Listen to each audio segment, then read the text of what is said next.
People often ask me when they come to me for coaching, how do I get rid of my nerves? Now, my first answer is you can't. My second answer is you shouldn't. My third answer is you can reduce them. Now, you can't get rid of your nerves completely. You are in a heightened sense of anxiety. It's not a natural thing to do to stand up in front of an audience and present. And I have been doing it for years and I still get nervous. You also shouldn't get rid of your nerves because actually they will help keep you sharp and make you a better presenter. But what you can do is prepare. I think so much about reducing nerves is about preparation. Let's take an example.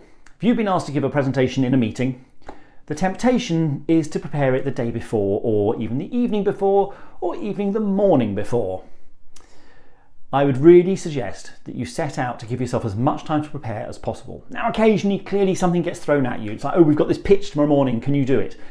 In which case it is going to be a bit last minute. But even then, you should have resources that you have worked on before that you can bring in, so you're not having to create from scratch. One thing I do is if I know I've been asked to give a presentation or deliver a speech, I will open a note. I tend to use Evernote because I have it on all my devices. And I will just start capturing ideas, thoughts, stories, illustrations, metaphors I might want to use, models I might want to mention, even some exercises or some interaction I want to use. And over the preceding hours, days, even weeks, sometimes even months, I'll just drop something in when I think about it. So when I come to prepare that presentation a few days before I'm due to give it, I've got this list of ideas, things that I can use.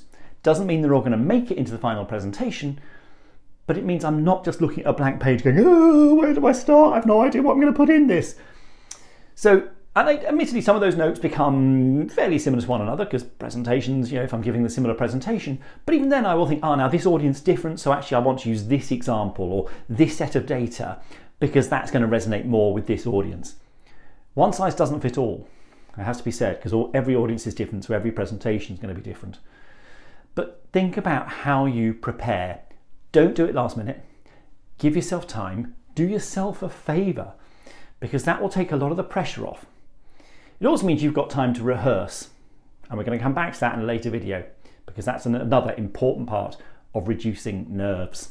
But give yourself preparation time. The number of people who make it so much harder for themselves by doing it all at the last minute and just putting it all off. Don't procrastinate over. It won't get easier if you do that. Anyway, hope that helps. If you want more tips about presenting, public speaking, and how to reduce your nerves, please do like and subscribe, and I'll see you soon.